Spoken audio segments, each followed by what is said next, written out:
Stockholm Syndrome. It is where the captive fall in love with their captors. And it seems that the world is being held captive and we are all falling in love. Also on today's episode, we talk about the normalization of quote unquote sex education. And we cover a terrifyingly horrific story of state sanctioned pedophilia.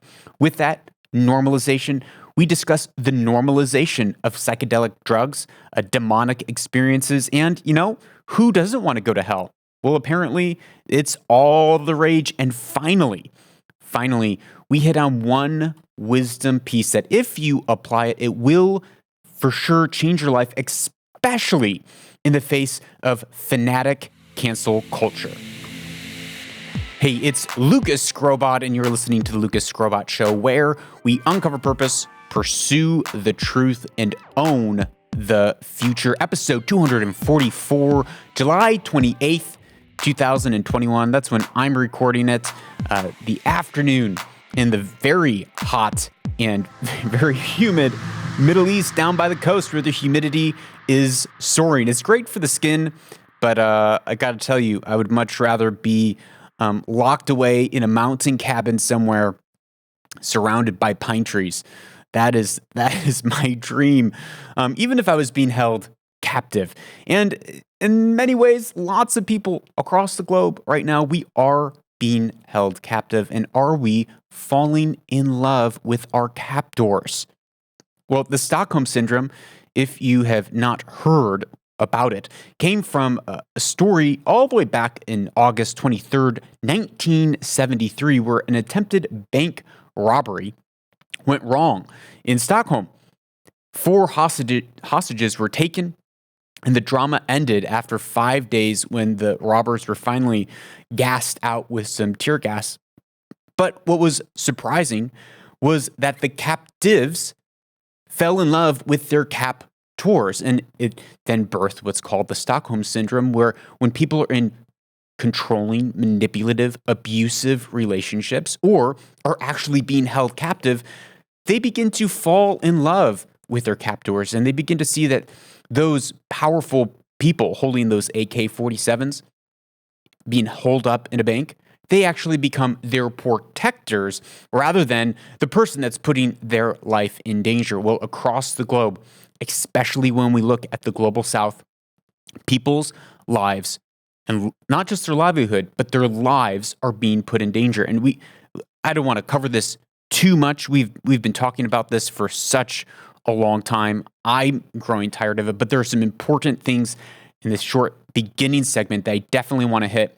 Well, Sir Graham Brady, who is a UK Member of Parliament and the chair of the Tory 1922 Committee, which is a parliamentary group of the Conservative Party in the UK, he came out with this blazing article on the Daily Mail on Tuesday, July 27th. And he introduces the Stockholm Syndrome, and then he frames it in a way that he thinks that people across the globe are being held captive by not COVID, but by government decisions from COVID. And because of that, we are beginning to fall in love with being captives.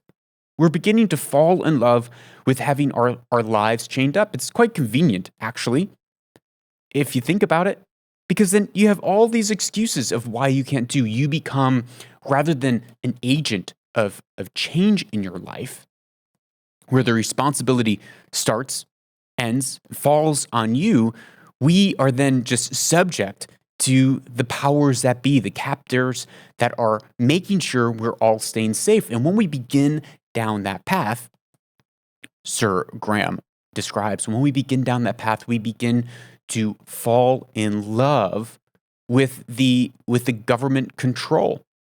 And we begin to cede more and more power over. And he says, quote, the line between coercion and care becomes blurry. And the hostage starts to see the man with the AK-47 that holds him in the cell not as a jailer, but a protector. Well, this clip that I'm about to play from Sir Graham Brady is a little old. I think it's from February, where he was on a talk radio show. But this is the sort of non-logical captivity, double talk captivity, that the world, especially, and I know there are many places, especially when you look at America, it's pretty much back to normal. So if you're in America and you're like, what do you mean? Everything's fine and dandy here. Across the globe, especially in the global south, it is not as such. And people are paying a price, and the price that they are paying is their lives. Here is Sir Graham Brady. Examples that I give, it is frankly bizarre that if you've been out for a walk on your own in the morning, not seeing anybody, it's illegal to go out and have a walk in the afternoon. This is something that obviously does no harm to anybody, but it is a criminal offence under these laws. Similarly, you can't go and sit on a riverbank alone with a fishing rod, even if you're a quarter of a mile from the nearest person. That is a criminal offence under these arrangements. And something I raised right way back in April, because it was an obvious local issue for me with what has been a thriving local market in Altrincham, is that it's possible to go to Tesco's and buy a bunch of flowers, but you can't go to the outdoor market and buy a bunch of flowers from the flower stall, which has been required to close down, even though that is obviously a safer environment than an indoor. Indeed. It's like one of these things is not like the other. It's this double talk, these double standards of there are things that are perfectly safe to do, but those are being shut down. Whereas going to a crowded supermarket, yeah, that's fine. Why this double think? Why it's really totalitarian. Why these totalitarian laws? Now, totalitarian and totalitarianism, it's where rules and laws become so arbitrary. They're implied in some areas and not in others. And he goes on in this article and he writes, he says, we could walk across the golf course with a friend so long as no funny business like playing golf was involved. So in the UK, you could go for a walk on the golf course, but you couldn't play golf. Makes no sense. He asked the Minister of Health in the Commons how she could justify banning healthy activities such as golf, tennis, or bowls. She actually replied that while those activities were indeed safe, if we, quote, let people do those things, they might think that they can do other things too, end quote. Here's the health minister in the UK saying, yeah, well, all those things are safe, but we don't want people getting any funny ideas. We want to control their lives. He goes on to say that the WHO, the World Health Organization, until very recently, and the Public Health Authority in the UK were saying that there was very little evidence in favor of wearing masks. And yet, there's mask mandates in the UK. Why? Well, he writes, many politicians and advisors will admit privately that the policy change of compelling people to wear masks was not really about the spread of infection at all, but about the psychological effect that it would have. The real purpose is social control, to provide a constant reminder to remain distant from other people, to maintain a state of anxiety that leaves people more likely to comply with the restrictions that might otherwise be resisted or forgotten. In other words, the mask mandates, at least in the UK, they're put in place, and obviously a mask is going to work the same anywhere in the world, but they're put in place to drive fear and anxiety and to act as a social reminder, a physical reminder that you need to distance yourself. You need to be afraid from everyone else. Just like as we covered in the previous episode, 243, where in Australia, they're saying, do not talk to people in the supermarket. Assume that everyone has the virus. Be afraid of everyone. Note that every hug that you might give could be your death warrant. Or you could end up killing someone else. So don't hug people. Don't touch people. Don't talk to people. People are the vector of this disease, and you could die. He goes on to write, almost nobody is asking the serious question about whether face masks are actually effective in stopping the spread of COVID. And this is all the psychological warfare and conditioning of really Stockholm Syndrome, because we begin to embrace it. We begin to feel safe. We begin to slowly agree step by step by step where we say, yes, you're right. This is going to keep me safe. It's going to keep my family safe. It's going to keep society safe. But the truth is, by and large,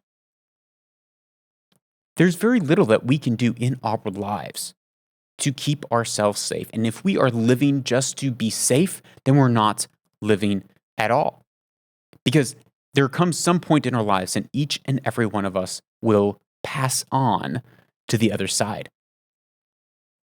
And the the cost-benefit ratio, and is the cure worse than the disease? Well, we discussed this a lot in the previous episode, but we have a couple more hot takes, hot stats in this episode that I want to hit very briefly. The Philippines. What's the cost? What's the cost that we are paying, and who is paying it? Well, in the Philippines, children have been technically banned from exiting their doorway from the ages of 1 year for the length of a year and 4 months up to this point. They've been technically, it's illegal in the Philippines for a minor under the age of 18 to leave their doorway. As soon as the ban was lifted earlier this month, it was reintroduced again, courtesy of the quote-unquote Delta, the Delta variant, ding, ding, ding, ding, ding, as the virus was rebranded, right? This was observed for the first 2 months when they locked down the Philippines back in March of 2020. It was observed for about 2 months, but then by and large, people said, nah, we're not going to do this. We're going to let our kids go outside, and praise God, they did. But still, I'm sure were some people who are still abiding by that. Can you imagine a year and 4 months where your kids are not allowed to leave your house? Especially when the demographic of children, they're not getting sick. Rarely.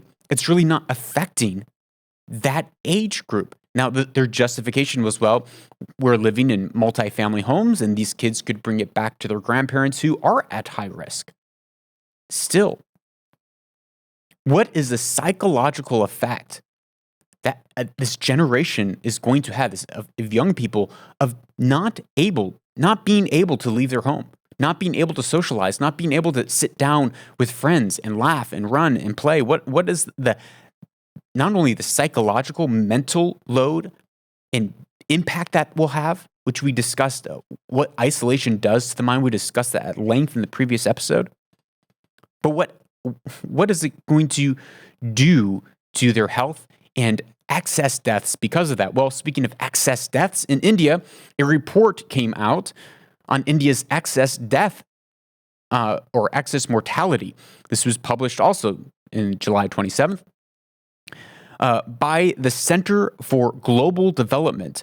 The report authors estimated a total excess death in India over the past 15 months at a staggering 4.9 million. 15 months, excess deaths, 4.9 million. They said that the increased death rate proves that COVID mortality was higher by several orders of magnitude than the 420,000 COVID deaths currently registered in India. This is what their argument is. The report didn't explicitly, the authors didn't explicitly interpret the data, but other people are arguing that this is proof that more than 400,000 people died from COVID by an order of magnitude. But indications point to the fact that these deaths, these excess mortalities, are not merely from COVID, but the lockdown measures that were taken in attempt to stop the spread of COVID. Now, one of the most lockdown countries in the world has been Peru, and the lockdown certainly does not seem to have helped the spread of coronavirus there. But in India, They said, this article says that when the government imposed lockdowns last spring, 10 million migrant workers in Indian cities, many of them who had lived mouth to hand to mouth from their daily labor, were thrown out of work.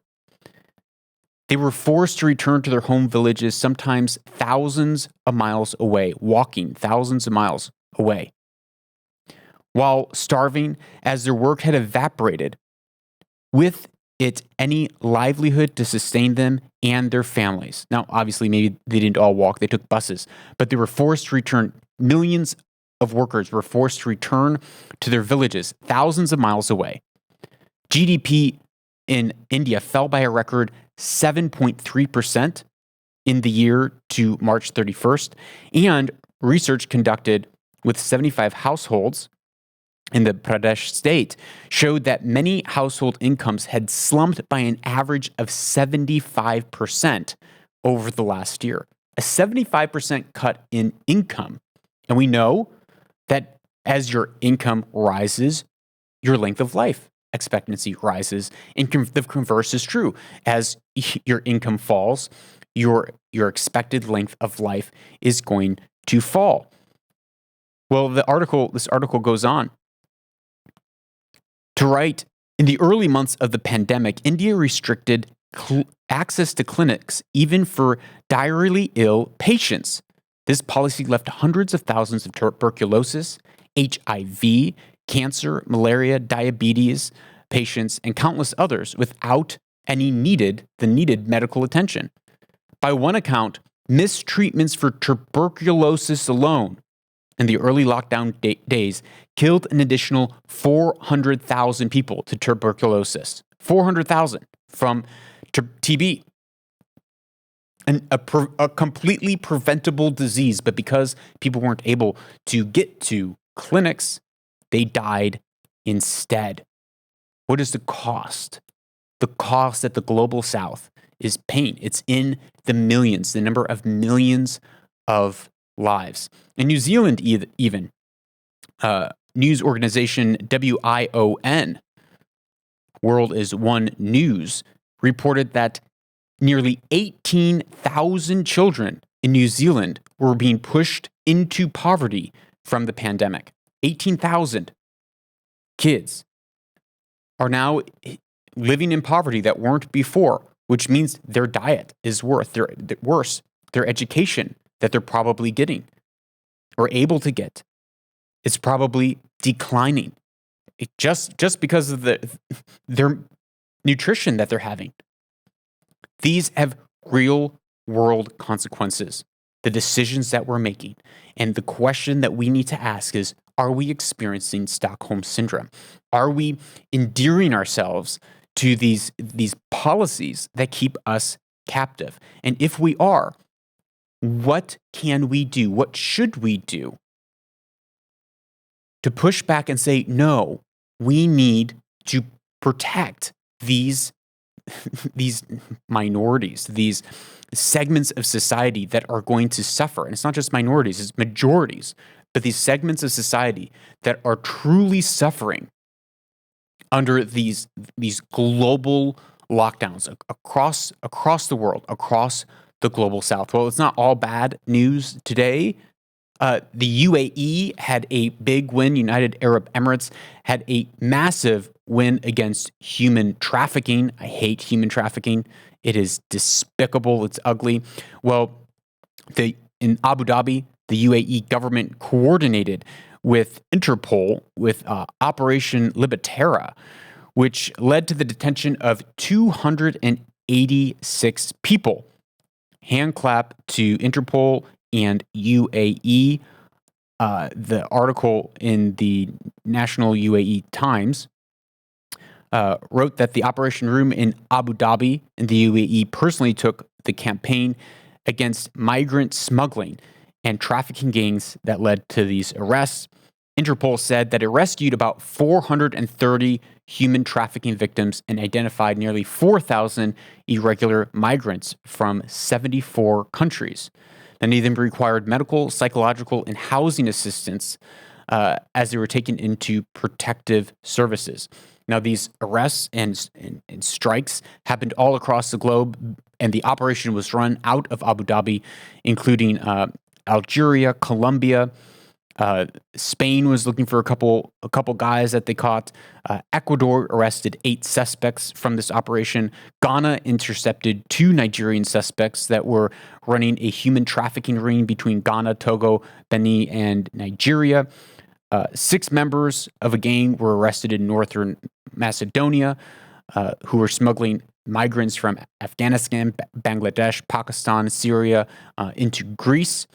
And in the Sudan, they rescued 253 victims of human trafficking and arrested 32 suspects. Why does this matter? Why are we bringing it up? Well, human trafficking has been around for thousands of years under a different name. Slavery, the slave trade. The slave trade is alive and well today. And the pornography industry and the sex industry heavily relies, I guess it's a relationship that they have between one another, codependent relationship between the human trafficking and the connection of pornography and the sex industry. As many who are in the sex industry enter even as young as 11, 12, 13 years old. 1 in 5 that are trafficked are boys.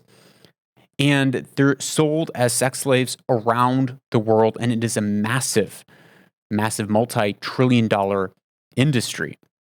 And it's really fueled, the pathway into this industry is fueled by sexual deviance and the ubiquity, the widespread access of online porn. Now, porn, it starts off very, I wouldn't say innocent, but it starts off normally. People's porn addictions, which lead to these dark places, normally start off with something like softcore porn. And then it slowly evolves to more hardcore, to then watching stuff that involves violence, until a person reaches the point that they need to physically act out in order to get the same sort of dopamine hit that the porn used to provide them in their early days. And so there are many stories where people started off as a young kid or in their teen years, seeing something that was more softcore in nature. And as their addiction grew over the years, it led to darker and darker places in the online world, which then overflowed into the real world, where they're caught up in addictive prostitution rings, where they're buying prostitutes, and it gets darker and darker as it goes on. Now, we're seeing a push for all of this to become normative, whether it's from sex work, whether it's from online porn. Lots of people are actually advocating, and this is coming from the progressive LGBTQ sexual liberation movement, sex education movement that we're seeing across the globe being pushed. It is being pushed by globalists, and it's a new form of imperialism where they're pushing this sex education into not just Western schools and countries, but into developing countries. And within that, they're wanting to package porn education. How to responsibly watch pornography. Because they're saying, well, their kids are going to do it anyways these days, so let's normalize it. Let's regulate it. Let's make sure that kids are doing this responsibly. And what it's doing is it's tearing out the moral fabric of society to the place that we have no plumb line, we have no brakes, we have no semblance of what is right or wrong beyond all the left can really offer. All this progressive movement where God is dead, all that they can offer is consent. That is the only plumb line. That is the only thing that they can hold on to make something moral or immoral. Because there is no morality. In Marxism, in this progressive ideology where they say there is no right and wrong. Those are just social constructs. There is no good or bad, moral or immoral. Those are all social constructs. In that world, the only thing that they can hang on to is consent. Is there consent between two people? And how do we determine that? Well, we're going to have to sign documents beforehand to make sure that it's consented. And then even then, well, if the person is slightly underneath the influence when they sign that document, well, is that really consent? When that is all that sex boils down to, and that is the push of normalization of our sexuality, things become deeply, deeply broken, and which leads us to this next segment. It is, I saw this, and I was just shocked. Just blown away that this is really the world that we live in. It is so dark, the world that we are in. There are to think that humanity as a whole is basically good, and that everyone's just basically well has good intentions. I think is just absurd. It's an absurd thought. Warning for this next segment: if you have kids around you listening to this, I would recommend either pause this or send them out of the room. Here is this shocking story that came out about a year ago. Really, this interview by RT, Russian Times, came out, and here's clip one. Put your seatbelt on. In 2008, Dr. Helmut Kentler died in Germany, aged 80. His obituaries described the well-known psychologist and sexologist as an advocate for permissive sexual morality and humanitarian sex education. In Germany, Kentler was lauded as a hero of the sexual revolution in the 1970s and 80s, who had devoted a great deal of energy to emancipating the German people. He wrote numerous books and appeared on many TV shows as an expert. He proved his theories by setting an example. As a gay man, he adopted and raised children. So by European standards of the time, Kentler could be seen as a progressive and positive individual.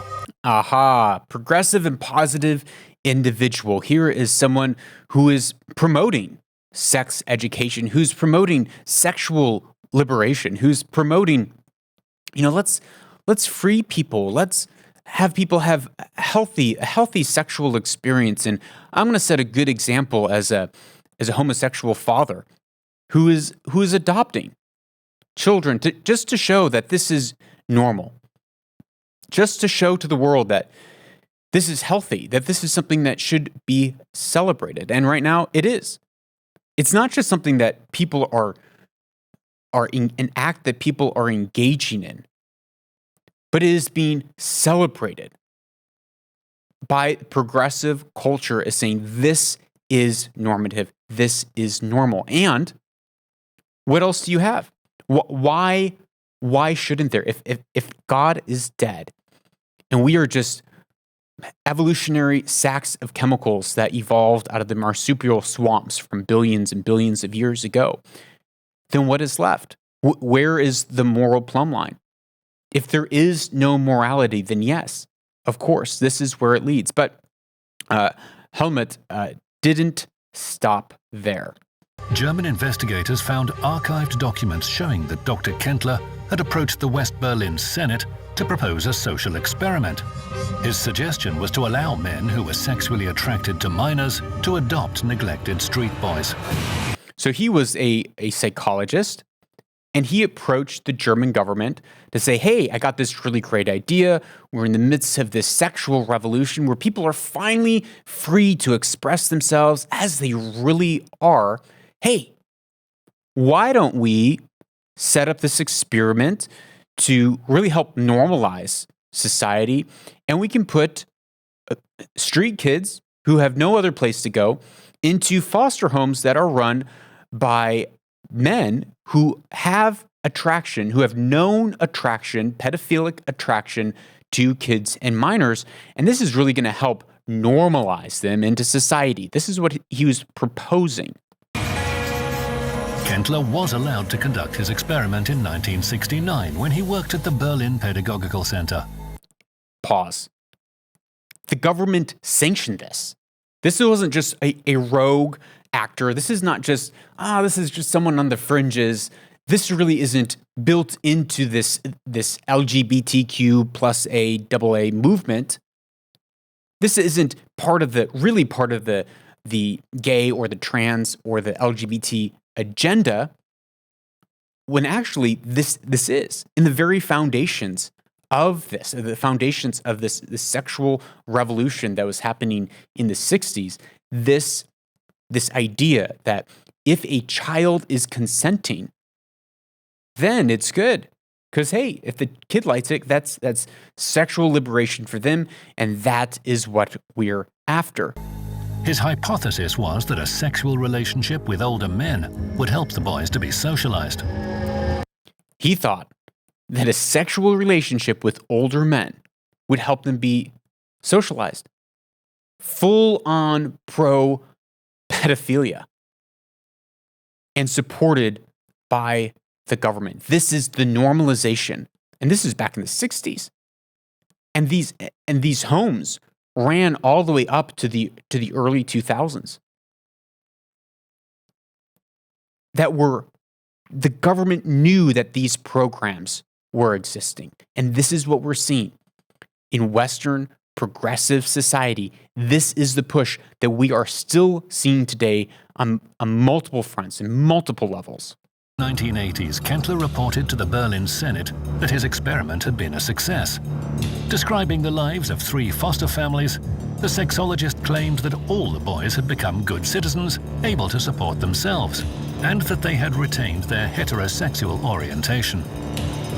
In his report, Kentler wrote, "It was clear to me that the 3 men had done so much for their boys primarily because they had engaged in sexual relationships with them." It's not just, this program worked and, homosexuals are able to raise kids and be healthy. It's not just that. It worked because these men engaged in sexual relationships with children. Well, RT does an amazing job interviewing 2 now men who were boys in the foster care system that were put in homes that were run by Kentler. And I didn't pull the clips because they're speaking in German and being translated, but they have these interviews with these 2 gentlemen. Their faces are blurred and their voices are changed, where they're describing what life really was like inside of these foster homes. Well, they were placed in isolated rooms when they had more than one foster child in the house. Isolated rooms. They weren't allowed to go outside. They were quote unquote homeschooled and indoctrinated. These foster men would turn one boy against another and then manipulate them into performing acts with them that they did not want to do. And if they refused or didn't want to, they described their experiences of getting beat and or being forced, quote unquote, forced to eat garbage out of the trash can for dinner as their punishment. Abuse. And these boys, they didn't know better. They didn't know different. There's no talking to the outside world, no follow-ups. The only person that was engaging with the foster pedophiles was Helmut Kentler, who was operating underneath the sanction and the cover of the German government. For years of abuse. It wasn't until they were 21 and outside of these homes and into the real world that they began to see that, this was not normal. This was not okay. And yet, Kentler suggested that even adults who were now out of the foster care system, they should continue to live with their abuser. They should continue to live with their captor, because this is the place that they can remain safe. This is demented. It is twisted. It is sick. It is sick. Kentler's network of influence encompassed academic facilities and social welfare services. It wasn't just Kentler. He was able to gain his influence by having influence in the medical field and in government. And he was being backed by that. In the article, in this interview or investigative series, they say that there was at least 50 intellectuals behind Kentler helping him run these abusive experiments. And it wasn't just tolerated, but it was supported for decades. And some of the people who were responsible for this, as of last year, 2020, were still in power, and their names were being protected under the guise of data protection and under the quote-unquote statutes of limitation. Well, this happened so long ago, we can't prosecute for this now. But he was not a rogue scientist, a rogue social psychologist, but this was part of an organized, systematic abuse that was happening to children. There was an article by Rod Dreyer, and he wrote, speaking about this particular story, he wrote, when the Berlin Senate commissioned him, which would be Kentler, commissioned Kentler to prepare an expert report on the subject of quote-unquote homosexuals as caregivers and educators. In 1988, he explained that there's no need to worry that children would be harmed by sexual contact with caregivers as long as the interaction was not forced. The consequence can be, quote, very positive, especially when the sexual relationship can be characterized as mutual love, unquote. You know, within this gay agenda and this LGBTQ movement, and it is not just a movement of some people wanting to live the way that they want. It is a movement to reform and reshape the moral bearings of society, to destroy any semblance of morality when it comes to sexuality and when it comes to the normative family. There have been arguments that have been made that is saying that all of this is leading towards the normalizing of pedophilia. Because if quote-unquote love is love, well then of course, if a 50-year-old man loves an 8-year-old boy and the 8-year-old boy loves that 50-year-old man and it's consensual, well, it's mutual love and it's very positive. This is what is happening in the arguments. Now, the argument that I've heard on the other side from LGBTQ advocates would say, well, no, of course not. They're children, they can't consent. That is not where this is going. This is not what we want. It would never go there. And yet it has gone there. It has gone there. Dreyer wrote that among the freedoms that the sexual revolution of 1986 sought to fight for, this was one of all-out sexual freedom, one which no longer conceded any norms. And part of this revolution in 1968 was that pedophilia was then also diagnosed as allowed and appropriate. Allowed and appropriate.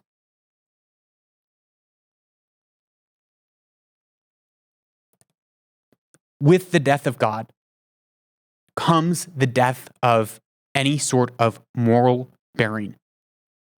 And so where are the breaks of this?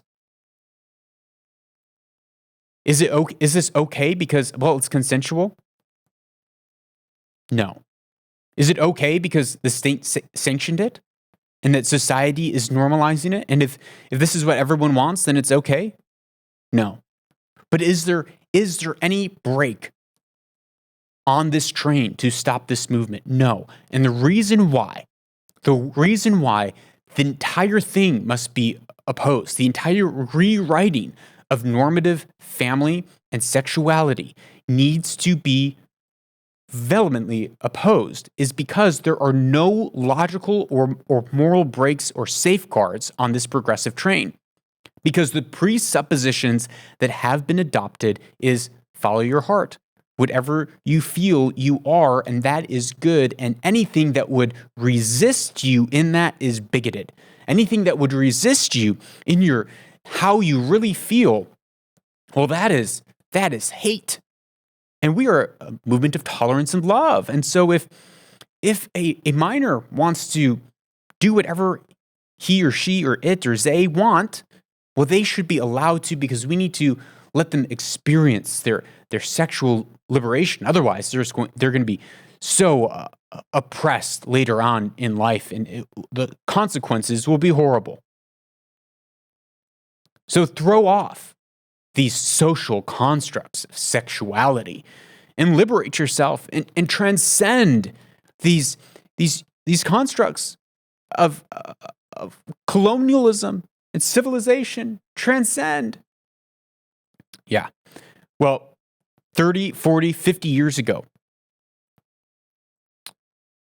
Rod writes, one of the most respected psychological authorities in Germany, he was placing foster children with pedophiles with the knowledge of the German parliament. And today, the same thing is happening, where top doctors and hospitals and medical schools are cutting off healthy breasts of young females and jacking children up with cross-sex hormones, all in a grand experiment to liberate them from their biology. This is the reality of the trans movement. And it is not just in the West. It is not just in America.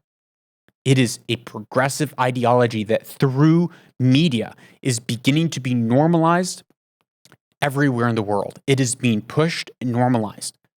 And it has been accelerated by everything that's happened with in the last year and a half with the isolation of COVID. It's been accelerated with the polarization of movements like BLM. It's been accelerated not just in the West, but across the globe, where people across nations that before never would have even think to have these conversations are having these polarized conversations for the first time. And it is dangerous. But there's a bit of good news out of Finland from the Society of Evidence-Based Gender Medicine. Glad that it's evidence-based. A year ago, the Finland Health Authority derivated from the WPATH, the WPATH's 7 standards of care. Standards of care 7, actually, by issuing new guidelines saying that the psychotherapy, rather than puberty blockers and cross-sex hormones, should be the first line of treatment for gender dysphoric youth. This change occurred following a systematic evidence review which found the body of evidence for pediatric transition inconclusive, which this is what we've been saying. And yet I have other people pushing against me saying that, well, the data is conclusive. Well, at least from the people in Finland, the government of Finland, they're saying, nope, it's not conclusive. The article goes on to say, although pediatric medical transition is still allowed in Finland, the guidelines urge caution, given the unclear nature of benefits of these interventions, largely reserving puberty blocker and cross-sex hormones for minors with early childhood onset gender dysphoria and no concurring medical health conditions. Because a lot of these kids who are experiencing gender dysphoria have other comorbidities, other health conditions, whether it's ADHD or depression or suicidal tendencies. So what are the standards of the WPATH? Well, it allows for hormones and surgeries to be offered to youth with pubertal onset of gender dysphoria, which is frequently complicated by medical health problems and neurocognitive comorbidities such as ADHD and autism spectrum disorders. Following only a cursory assessment by medical health professions. These can be bypassed altogether according to the quote-unquote informed consent model of care endorsed by the WPATH-7, which means you just need a cursory assessment, and even with that, a medical health profession can bypass that altogether, and you can go straight on, your minor can go straight on to, a top surgery and hormones, which have irreversible consequences. The Finnish guideline warns of these irreversible consequences for those under the age of 25 due to lack of neurological maturity. The guideline also raises the concern that puberty blockers may negatively impact the brain maturity and impair the young person's ability to provide informed consent to the subsequent and more irreversible parts of the Dutch protocol: sex, cross-sex hormones, and surgeries. The Finnish guidelines reflect the growing international concern about the unexplained sharp rise in adolescents presenting with gender dysphoria, which is occurring in increasingly complex developmental and mental health contexts, often without a childhood history of gender-related distress. This is what we're talking about. This is what we have been talking about. Why is there this boom? Well, they did a study and compared kids who went on the puberty blocking hormones and the cross-sex hormones and a control group that didn't. And after the 18-month study, it showed that there is no significant difference in the mental state of these kids from the ones who took the hormones and didn't take the hormones, which says it doesn't seem as if these hormone therapies are the way to go. Well, hand clap to Finland, to the Finnish Health Authority, for actually following some evidence, for actually putting the brakes on this thing, because what are the consequences that we are going to see? What are the lawsuits that we are going to see of in the next 20 years of these kids turning around and suing their parents and the governments and the doctors? And I hope they do. But more so, I hope that we can put an end to this craziness. Yeah, that makes sense. Well, in a post-truth society where we have exchanged the truth for lies and reason for postmodern irrationality, like we've just been talking about, the absurd finally makes sense. Well, today we are talking about DMT, a psychological substance that naturally occurring in plants that causes you to have psychedelic hallucinations via the shaman practice of ayahuasca. Here is Megan Fox, the actress, bragging and just praising her terrifying experience with ayahuasca. So we went to Costa Rica to do ayahuasca like in a proper setting, like with indigenous people, and the entire thing starts with something called vomitivo. I hope I'm allowed to divulge this, that it's okay that I share, but I'm encouraging it. So you go, and we were with 20 other strangers, and you all line up at like the edge of the rainforest over this weird fence, and you go 3 by 3, and you drink lemongrass tea until you, like, by not your own volition, just vomit everything out of your body. But that gets you ready to then go into the ceremony that night, because you're like, my vanity is gone. I've just done this in front of all of these strangers, and like now I'm ready to like really open up. Any spiritual experience that needs to start with your complete humiliation and degradation, it's probably going to be a demonic experience. Anytime that there is humiliation, the demonic realm, in the demonic realm, is Shaitan. They hate, these spirits, they hate and they loathe human beings, absolutely despise us. And so often they want to humiliate a person, because that humiliation opens them up. As she said, it opens you up, and it opens you up to these feelings of vulnerability and shame, and it triggers probably a lot of deep-seated emotions that they then can find open doors into your soul. But here she goes on.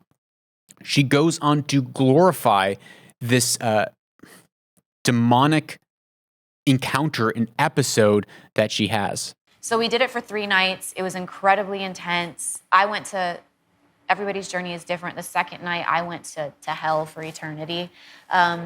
If you're going to hell for eternity, first,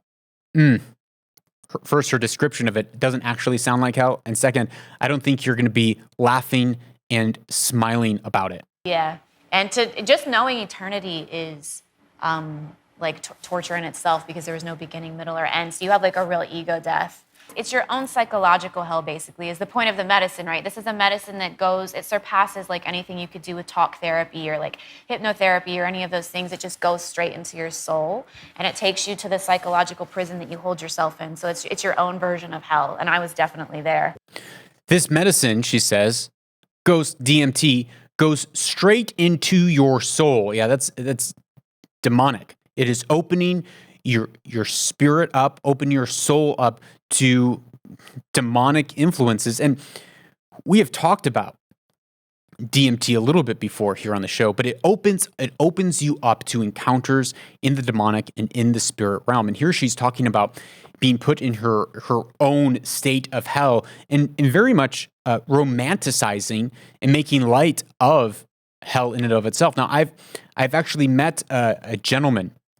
It was years ago, probably 12 years ago. I met a gentleman who, when he was a young boy, he was swimming and he drowned, and he had an encounter where he went to hell. And when he described it, there was such a fear, like it really put the fear of God in me, where he described the endless falling, feeling nauseous as you fall and flip and turn for what truly felt to him like eternity, being eaten by maggots and worms, but not being eaten up. And these worms just eating you again and again, being continually burnt by flame, tortured by demons. Other accounts of hell that I've heard, you aren't having a party with people. You are isolated and far away. Essentially in lockdown. You are in solitary confinement, being burned, but not burning up. Tormenting, fear, dark, you can't see. Well, he called upon the name of God and was resuscitated when he woke up. And it took a number of years for him to understand his encounter. But what he shared was he realized that there was unforgiveness in his heart, that he had held grudges against his father, and he had unforgiveness and bitterness against his dad. And he says, that was the reason, because I had unforgiveness in my heart, that I ended up in hell. And we need to safeguard ourselves from that bitterness, from that unforgiveness, because it will not only destroy our life on this side of time, but it will destroy us for all of eternity. Before we get on to the next topic, Weaver and Loom's segment, where it transitions nicely, I want to point out that what's happening here as well in the media is a normalization of psychedelic drugs, a normalization of demonization, a normalization of hell. It's just your own personal hell. You know, how bad can it really be to open yourself up to these shaman experiences? You know, it's the most healing, therapeutic thing that we could do. Do not be fooled. Do not be fooled. It leads to dark and paths where you fall in love with your captor. It's like pity, self-hatred. It is our captor, and we are held captive by it. We are held captive by it. But then it turns around, and we like that feeling. We like that feeling of pitying ourselves. We like that feeling of self-hatred, and we think that it's our friend. We think that rejection is our friend. We think that these thoughts of self-hatred and beating ourselves up are our friend, but they're not. But we develop that Stockholm Syndrome, just like those boys being held by these pedophiles under state sanction, thought that these men were their protectors and were there to help them. Well, before we go to our Weaver and Loom segment, this show is brought to you by listeners like you. This is a value for value podcast. We don't have big advertisers on the show, but it is fueled and funded by thousands, just like you. Not thousands of people are fueling and funding the show, but thousands each month turn to the show. And our purpose, our mission has never been more vital than in this moment where we are seeing this attack against the things that we hold so dear, against society, against children, is rising and on the climb. So to keep this show going, if you get value out of the show, which I assume you do because you're listening still, if you get value out of it, consider giving the value that you're getting out of it back to the show, because it enables us to not only continue producing work, but to produce better work. So you can do that by visiting our website at lucasrobot.com, or by giving your hard cold fiat there, or by listening to this show on a Podcasting 2.0 certified value for value app like Podfriend, Breeze, or Sphinx, or Podstation, where you can stream your 1 bits and 2 bits Satoshis as you listen, which that's the way that I like to give back to the independent creators that I listen to. So you might want to consider checking that out and listening to the show in that way today. Don't go away. We will be right back with our closing Weaver and Loom segment.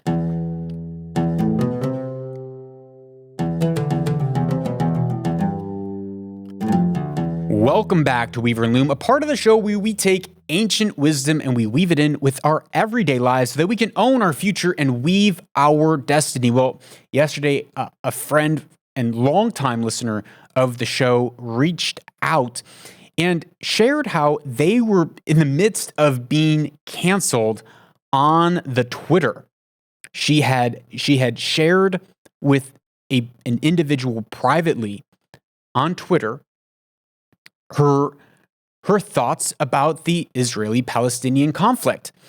And she said that she was pro-peace, which means she doesn't think that from the river to the sea, Palestine will be free is a good idea, which is a call for genocide.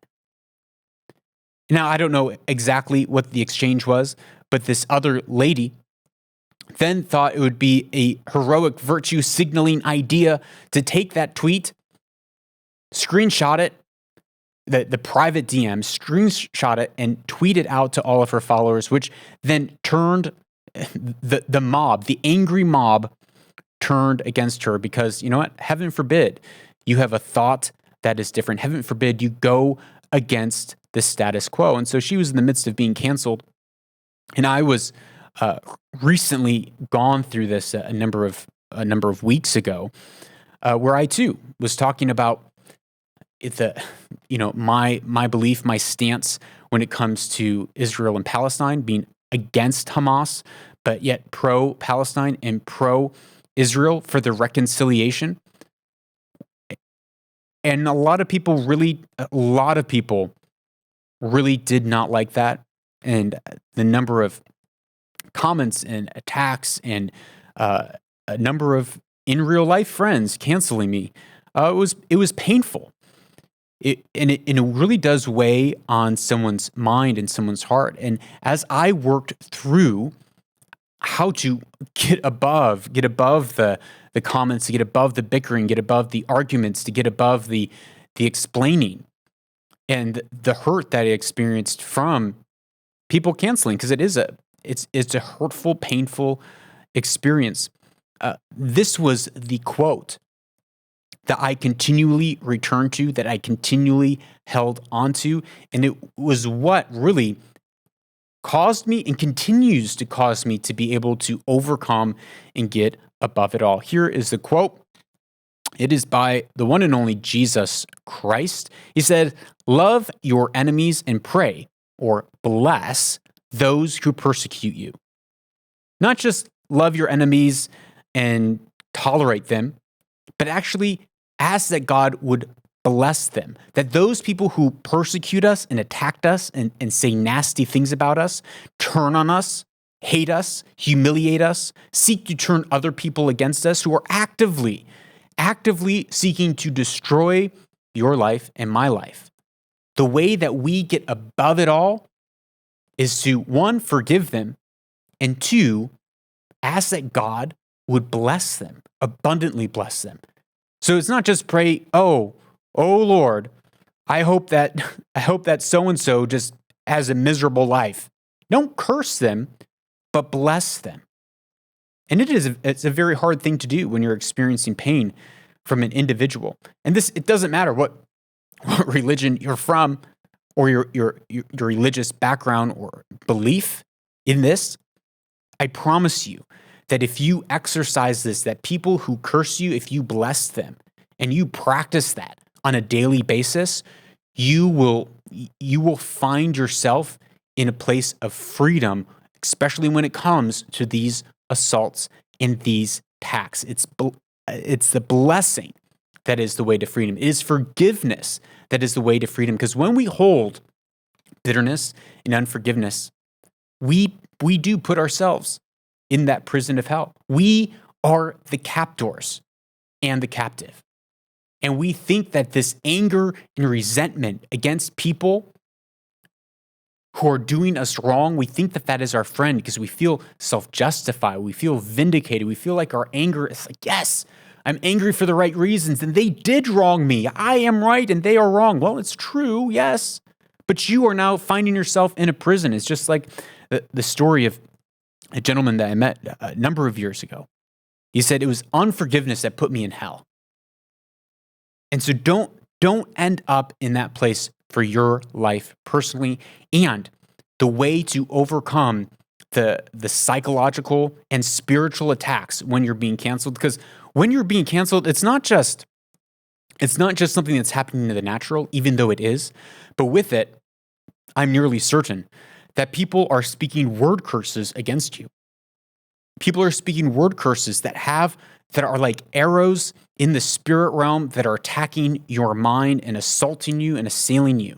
And the way that we can lift up a shield against those things is by forgiving and saying, you know what? I know that they're hexing me. I know that they're cursing me. I know that they're probably using their words as witchcraft against me, but I'm going to walk in the opposite spirit. Instead of overcoming evil with evil, I'm going to overcome evil with good, and I will forgive and bless and bless. And that makes us overcome. And then the chaos from all that conflict just fades away. It fades away. And we come away from it healthier, stronger, and more whole people that we don't become like the things that we hate, like the things that we know is causing us pain. We do not want to become like that. You do not want to become like that. But what do we want to do with our communities? How do we want to build up our communities to become something that not only we are proud of, but others can be proud of? Well, that is by sharing this episode with others. You can post it online in your Twitters or your Instagrams or whatever. But the best way that I like getting stuff and I like sharing stuff is by sending an individual or two a text message saying, hey, check out this episode. It makes me feel loved. And it makes, when someone does that to me, and it just makes me feel more connected to them. And then we can have a conversation, actually talk about it. And it's through that defining and the laying the bricks of reality. That is our job as a leader. And it's through having those conversations with our friends or coworkers, our spouses or brother, sister, that we are able to build a strong wall, a fortress, and gates to allow the right things in and out to not just protect our lives, but to set culture and to have a worldview that is healthy and that blesses other people around us. So thank you for listening to the show. I'm honored that you would spend this hour with me, and I love spending this hour with you. Remember, if you seek truth with all of your heart, you will indeed find it. And it's through that process you find your purpose and you can own your future.